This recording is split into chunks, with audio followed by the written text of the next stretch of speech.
मित्रों नमस्कार। हम लोग यहाँ भोजपुरी में एक कहावत है, लजायल बिलैया खम्मा नोचे।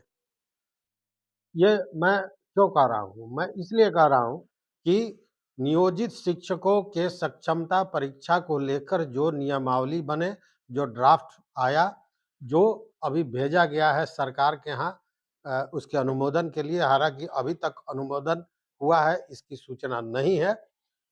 बावजूद इन सारे मामलों पे जो हंगामा हुआ, सारे संघ एक साथ जुट गए। जो शिक्षक के पाठक के नाम से भी घबरा जाते थे, वो खुलकर सामने आ गए, मुर्दाबाद के नारे लगाने लगे और सारे शिक्षक एकजुट होकर एक मंच पर चले आए। आंदोलन का श्री गणेश हो गया, आंदोलन चल रहा है। इसके पूर्व हर प्रखंड स्तर पर आंदोलन हुआ।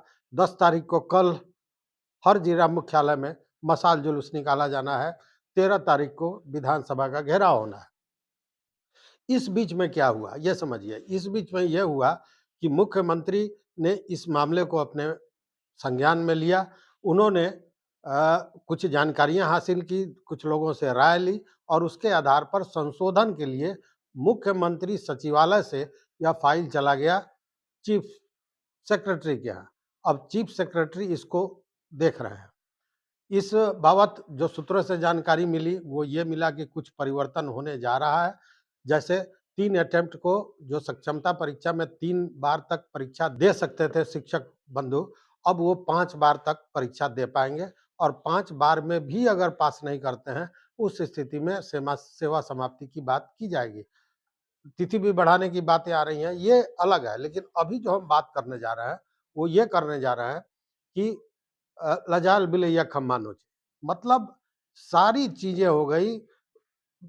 जो प्रतिष्ठा, जो भय, जो एक सम्मान के पाठक जी को प्राप्त था, वो कहीं न कहीं उसमें भारी गिरावट आई, भारी गिरावट आई। मैंने कहा ना कि जो शिक्षक घबराते थे के पाठक के नाम से, वो खुलकर मीडिया के सामने, कैमरे के सामने आकर मुर्दाबाद के नारा लगाना शुरू कर दिए थे। ये सारी चीज़ें चल रही थी। लेकिन के पाठक तो के पाठक हैं, मानेंगे कैसे? वो मानने को तैयार नहीं है। पहले आपको याद होगा कि जैसे ही ये मामला आया के पाठक के जो माध्यमिक शिक्षा निदेशक हैं कन्हैया प्रसाद श्रीवास्तव, उन्होंने सारे डीएम को पत्र लिखा और ये लिखा कि आंदोलन में जो लोग शामिल हो रहे हैं, उन लोगों को चिन्हित किया जाए, उन लोग पर कार्रवाइयाँ की जाए। धारा 144 के तहत, धारा 186, 187 के तहत ये सारे जिलाधिकारियों को भेजा गया था। लेकिन अब इस बीच में उन्होंने देखा कि प्रखंड स्तर पर लगभग हर जगह आंदोलन हुआ और 10 तारीख को कल मशाल जुलूस होना है, तो इसको रोका कैसे जाए? मतलब जो गड़बड़ियाँ हुई हैं नियमावली में जिसके चलते शिक्षक परेशान हैं, हालाँकि शिक्षक परीक्षा देने से कहीं इनकार नहीं कर रहे हैं, इस बात को समझिए। शिक्षक परीक्षा देना चाहते हैं, लेकिन परीक्षा लेने का जो तरीका एडॉप्ट किया गया है, इसका उन लोगों ने विरोध किया है। अब ये आंदोलन में न जाएँ, 13 तारीख को किसी भी स्थिति में पटना ना पहुँच पाएँ, इसकी व्यवस्था में लग गए हैं के पाठक साहब। आपको याद होगा, शुरुआती दिनों में सभी स्कूलों में लगभग 40,000 स्कूलों का डेली जाँच होता था।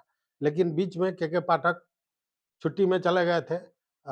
वो जो हम लोग के यहाँ कहावत है, कोप भवन में जाना, तो कोप भवन में चले गए थे, किसी बात पर गुस्सा गए थे, कोप भवन में चले गए थे। छुट्टी बार-बार बढ़ा रहे थे। बाद में नीतीश कुमार से उनकी बातें हुई और तब उन्होंने फिर पुनः जॉइन किया। लेकिन इस बीच में ये जो जाँच का क्रम था, वो कहीं न कहीं ठंडा पड़ गया। उतनी जाँचें नहीं हो रही थी। अब यह जाँच एक मुख्य बिंदु बना लिया उन्होंने कि कैसे शिक्षकों को रोका जाए। इसके लिए जितने भी पदाधिकारी हैं, डीपीओ से लेके डीपीएम हैं और बाकी जितने इवन एनआरसी, बीआरसी वगैरह जो भी है, उन सारे लोगों को, जिला पदाधिकारी को, जिला प्रशासन को, सारे लोगों को यह आदेश दिया गया है, यह सूचना दी गई है कि पूरी तरह जाँच की जाए विद्यालयों की और ख़ासकर 2 दिन है, एक तो 10 तारीख 10 तारीख मतलब कल मशाल जुलूस निकलना है। स्वाभाविक है कि जिला स्तर पर निकलना है तो देहात से या ग्रामीण क्षेत्रों से जो दूर क्षेत्र है, वहाँ से शिक्षक हो सकता है कि स्कूल समाप्त करने के पूर्व ही माने 5 बजे के पूर्व ही निकल जाए। इसलिए उसका पूरा उसकी जाँच करनी है और जो लोग पकड़ाएँगे उन पर कार्रवाई होनी है। कार्रवाई होनी शुरू भी हो गई है। पिछले दिनों जो आंदोलन हुआ उसको लेकर रोहतास वगैरह में तो वेतन बंद किया गया है और भी जगहों पर चिन्हित किया जा रहा है लोगों की कौन-कौन उसमें शामिल थे। तो 10 तारीख को मशाल जुलूस किसी तरह कमज़ोर पड़ जाए इसकी व्यवस्था हो रही है। लेकिन सबसे ज़्यादा फ़ोकस है 13 तारीख पर क्योंकि 13 तारीख को शिक्षक विधानसभा का घेराव करेंगे। इसको लेकर शिक्षकों का कहना है कि हम लाखों की संख्या में पटना में पहुँचेंगे, पटना जाम रहेगा उस दिन। लेकिन पाठक जी हैं, उन्होंने अगर कह दिया तो उस पर तो अमल करेंगे। तो उन्होंने इसको रोकने के लिए जाँच प्रक्रिया बनाई है और 13 तारीख को पूरे राज्य का एक भी स्कूल ऐसा नहीं होगा, जहाँ जाँच टीम नहीं जाएगी, जाँच नहीं होगी, चाहे किसी भी स्तर से हो, जिला स्तर से हो, अनुमंडल स्तर से हो, प्रखंड स्तर से हो, पंचायत स्तर से हो, जैसे भी हो, लेकिन वो जाँच होनी है और इसके लिए पूरी तैयारियाँ की जा चुकी हैं। लेकिन शिक्षक तो शिक्षक हैं, जब गुरु चाणक्य ने अपनी चुटिया बाँध ली, तो नंद वंश का समाप्ति उन्होंने कर दिया। उसी तरह शिक्षकों ने जब ठान लिया है, तो वो मानने को तैयार नहीं है। वो आएँगे ही, चाहे जितनी भी जाँच कर लिया जाए। दूसरा एक और मसला है। दूसरा मसला ये है कि के पाठक के द्वारा जो सक्षमता परीक्षा लेने की बात कही गई है, उसका फॉर्म 1 तारीख से भरा जाना शुरू हो गया है, जो 15 तारीख तक चलना है। हालाँकि उसको बढ़ाने की सूचनाएँ आ रही हैं जो अभी अपुष्ट हैं। लेकिन सबसे बड़ी बात ये है कि जो जिस हिसाब से आवेदन भरा जाना चाहिए था, वो नहीं भरा जा रहा है। एक जिला तो सीवान के बारे में बताया जाता है कि वहाँ से एक भी आवेदन नहीं गया है। अन्य जिलों से चोरी-छुपे कुछ लोग हैं, जो फ़ॉर्म भर रहे हैं। लेकिन यहाँ भी के पाठक ने खुद जो नियम बनाया है या परीक्षा को लेकर जो नियम बनाया गया है, वही आड़े आ जा रहा है। फ़ॉर्म तो भरे गए, लेकिन कोई भी फ़ॉर्म पूरी तरह फ़िल नहीं हो पाया है। कारण ये है कि फ़ॉर्म को भरना है, उसमें क, ख, ग, घ, अंग करके 5 भरना है और उसको ऑनलाइन करने के साथ-साथ ऑफ़लाइन भी होगा और जब ऑफ़लाइन होगा तो वो डीओ ऑफ़िस जाएगा, वहाँ प्रोग्राम पदाधिकारी द्वारा जो हार्ड कॉपी है उसके साथ मतलब ऑफ़लाइन एप्लीकेशन और ऑनलाइन एप्लीकेशन दोनों का मिलान किया जाना है और जब दोनों मिलान हो जाएगा 100% उसके बाद वो अग्रसारित किया जाएगा और तब माना जाएगा कि फ़ॉर्म फ़िल अप हो गया। अब इसमें परेशानी हो रही है चूँकि खुल के कोई सामने आ नहीं रहा है, उसके चलते ये फ़ॉर्म भी नहीं भरा जा रहा है। लेकिन ये परेशानी जो अभ्यर्थी हैं, जो नियोजित शिक्षक बंधु हैं, उनसे ज़्यादा हो गया है कर्मियों को।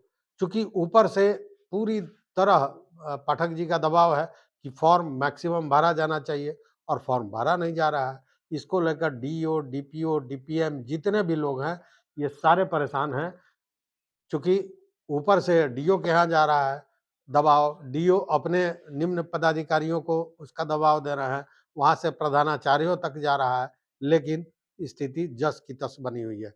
अभी जो एक अमूमन अंदाज़ा किया जा रहा है कि 5-6 हज़ार, 7 हज़ार से ज़्यादा आवेदन नहीं गए हैं, उसमें भी मैक्सिमम अधूरे आवेदन हैं। तो अब इसको लेकर एक अलग दबाव है। मतलब पाठक जी अभी 2 बिंदु पर काम कर रहे हैं। एक तो मैक्सिमम फॉर्म भरा जाए, लोग परीक्षा में बैठें और दूसरा कि किस तरह इस आंदोलन को नाकाम किया जाए। देखने वाली बात होगी, कल 10 है, मशाल जुलूस का दिन है और 13 तारीख को तो इसका फैसला होना ही होना है। हालाँकि इसके पहले हो सकता है कि नीतीश कुमार ने जो पहल की है अ, चीफ सेक्रेटरी के यहाँ भेजा है, वहाँ से भी कुछ मामला सामने आ जाएँ। ईश्वर करे कि वो स्थिति ना आए कि शिक्षकों को सड़क पे आना पड़े। लेकिन देखते हैं आगे क्या होता है। इस वीडियो में बस इतना ही, देखते रहिए मत अभिमत। लेकिन मित्रों, चैनल पर नए हो तो निश्चित रूप से सब्सक्राइब कर लीजिए, लाइक कीजिए, दोस्तों के साथ शेयर कीजिए और इन सारे बिंदुओं पर अपना मत, अपना एडवाइस ज़रूर दीजिए हमारे कमेंट बॉक्स में आकर। देखते रहिए मत अभिमत। बहुत-बहुत धन्यवाद। कोटिशः आभार।